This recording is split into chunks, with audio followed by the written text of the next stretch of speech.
BTV ఇది మీ TV. రోజా రోజా ఏం చెప్పారండి? రోజా గారి గురించి, రోజా డైమండ్ రాణి, ఆమె గురించి ఏం మాట్లాడతాం? ఆమెకు సీట్ వస్తుందో రాదో డౌట్. రోజా రేవంత్ రెడ్డి యాక్సిడెంటల్ సీఎం కాదు, ఆమె ఎవరి దగ్గర పనిచేస్తుంది? ఆయన యాక్సిడెంట్ సీఎం.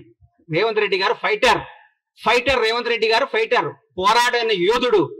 భారతదేశంలో ఇట్లాంటి యోధులు చాలా తక్కువ మంది ఉంటారు. ఈయన యోధుడు. ఈయన పోరాడి కష్టపడి తనేందో నిరూపించుకొని ముఖ్యమంత్రి పదవి తెచ్చుకున్నాడు. యాక్సిడెంటల్ సీఎం అయితే నాన్నగారు చనిపోతేనో, నాన్నగారు వారసత్వం వస్తేనో, ఇంకోటి వస్తేనో, నీలాగా పులుసు వండి పెడితేనే వస్తుంది. నువ్వు పులుసు వండి పెట్టావు కాబట్టి నువ్వు పులుసు పాపవు. నువ్వు వదిలేయి. నువ్వు రేపో మాపో మాజీ అవుతావు. ఆ మాజీ ఈ మాజీ కలిసి పెట్టి ఇక్కడ వచ్చి జబర్దస్త్ ప్రోగ్రామ్ చేసుకుంటా, పగల జబర్దస్త్ షూటింగ్, నైట్ పూట ఏమో మాజీలు కలిసి తాజాగా కేజీలు తెచ్చుకొని పులుసు వండుకొని పెట్టుకోను. అంతేగాని మా ముఖ్యమంత్రి అనే స్థాయి నీది కాదమ్మా తల్లి. నువ్వు ఇది స్థాయి కాదు. నువ్వు ఐటెం రానివి. నువ్వు ఐటెం లానే ఉండు.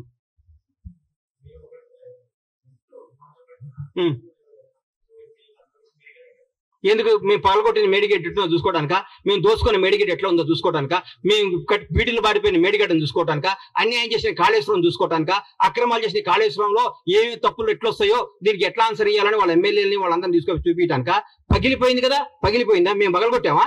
మా ముఖ్యమంత్రి గారు, మా ఎమ్మెల్యేలు, మా మంత్రులపై పగలగొట్టి మీరు చూపించామా? మీరు కొట్టిన దాంట్లో పగిలిపోయింది. తప్పు ఒప్పుకోండి. దీన్ని బాగు చేయండి మా ప్రభుత్వం, ముఖ్యమంత్రి గారిని కోరుకోండి. దాన్ని ఎట్లా రిపేర్ చేయాలో, దాన్ని ఎట్లా ఓవర్కమ్ కావాలో, దాని ప్రజలకు ఎట్లా న్యాయం చేయాలో ఆలోచిస్తున్నాం. కానీ మీరు మేడిగడ్డ చూస్తేంది? పగిలిన మేడిగడ్డ అతుక్కుంటుందా? ఎట్లా? ఎందుకు? చూడండి, తప్పేముంది. మొన్నే రమ్మన్నారుగా ముఖ్యమంత్రి గారు మిమ్మల్ని అందరినీ ప్రతి ఒక్కరిని ఆహ్వానించారు కదా. ఆ రోజు తప్పించుకొని ఈ రోజు వస్తా అంటే మీరు ఎప్పుడైనా రండి. ఎవరిని? సీఎం గారు రాష్ట్రానికి ముఖ్యమంత్రి. బీఆర్ఎస్ పార్టీలో ఆయన ఎంప్లాయ్ కాదు. బీఆర్ఎస్ వాళ్ళు ఈయన చెప్పినప్పుడు వాళ్ళు రావాలి. చెప్పండి, రోజు ముఖ్యమంత్రి గారు టైం తీసుకోండి. ముఖ్యమంత్రి గారు వాళ్ళని తీసుకుని పోతారు. మళ్ళా చూపిస్తారు. మా ప్రజాప్రతినిధులందరూ మా ముఖ్యమంత్రి గారి నేతృత్వంలో అందరిని తీసుకుని పోతారు. మీరు టైం చెప్తే ఎందుకు రారు? మార్చి 1వ తారీఖు పని ఉందని చెప్తాం కాదు కదా. ఒకరోజు టైం పెట్టుకోండి. ముఖ్యమంత్రి గారిని రండి, సార్ మేమేం తప్పు చేసాం చూపించమండి. ఆయన పక్కాగా తీసుకుపోయి మీ అన్ని సమస్యలు చూపిస్తాడు మీకు ఆయన. థ్యాంక్ యూ అన్నా.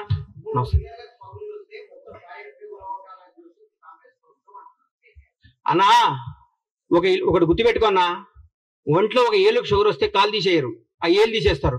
ప్రాజెక్ట్ ఏం కూలగొట్టాలని చూడలేదు, దాన్ని రిపేర్ చేస్తే ఆ ఏళ్ళు తీసేస్తే పెరగకుండా చూస్తున్నారు. ఆ 3 పిల్లలతో బాగవుతుందని, 3 పిల్లలు బాగు చేస్తే బాగవుతున్న వాళ్ళు రాసిమనండి. రేపొద్దున పెద్ద విపత్తు వస్తే కూడా మాదే బాధ్యతను రాసిమనండి. ఒకవేళ పొరపాటు మేడిగడ్డ పగిలిపోతే, మేడిగడ్డ పడిపోయి కొట్టుకోపోతే బీఆర్ఎస్ ప్రభుత్వం బాధ్యతను రాసిమని చెప్పండి. వాళ్ళు చెప్పినట్టు చేస్తారు. రేపొద్దున లక్షల కోట్ల జనం, వేల మంది ప్రాణాలు, కొన్ని కోట్ల ఆస్తులు రెస్పాన్సిబిలిటీ ఎవరు? రాజ్యాంగం. ఎవరు రెస్పాన్సిబిలిటీ? ప్రభుత్వ రెస్పాన్సిబిలిటీ. ఏది మంచో ఏది న్యాయమో అది చూస్తారు. మొత్తం పగిలిపోతే పనికి రానప్పుడు తీసేకి ఏం చేస్తాం సార్? పనికి రానప్పుడు తీసేకి ఏం చేస్తారు? పనికి వస్తే పడగొట్టడానికి పిచ్చోళ్ళ ఇల్లు. పడికి వస్తే ఇంతమందికి ఉపయోగపడేది ఉంటే ఎందుకు పడగొడతారు దాన్ని? మీరు తప్పు చేస్తున్నారు.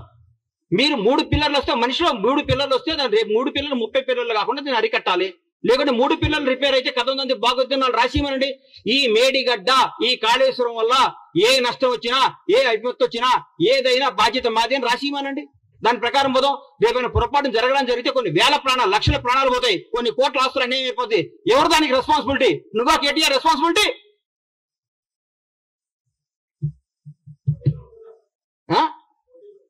మా ముఖ్యమంత్రి గారు ఏం చెప్తే అది, మా పార్టీ ఏది ఆశిస్తుంది. నేను రేవంత్ రెడ్డి గారు ముఖ్యమంత్రి అవడం, కాంగ్రెస్ పార్టీ అధికారం అవడంలో చాలా హ్యాపీగా ఉన్నా. మా పార్టీ ఏది ఇస్తే అది కార్యకర్తగా సంతోషంగా ఉన్నా. రాబోయే 10 ఏళ్ళు కాంగ్రెస్ పార్టీ అధికారంలో ఉండాలని నేను చూసుకుంటున్నా. కాంగ్రెస్ పార్టీ అధికారంలో ఉంటుందని ఆశపడుతున్నా. బ్రహ్మాండంగా ఉంటుంది. బ్రహ్మాండంగా చేస్తాను మీ అందరికీ హామీ ఇస్తున్నా. థ్యాంక్ యూ అన్నా. మీకు గనక ఈ వీడియో నచ్చినట్లయితే మన ఫ్రెండ్స్ అందరికీ షేర్ చేయండి. మీ బీటీవీని సబ్స్క్రైబ్ చేయండి ప్లీజ్.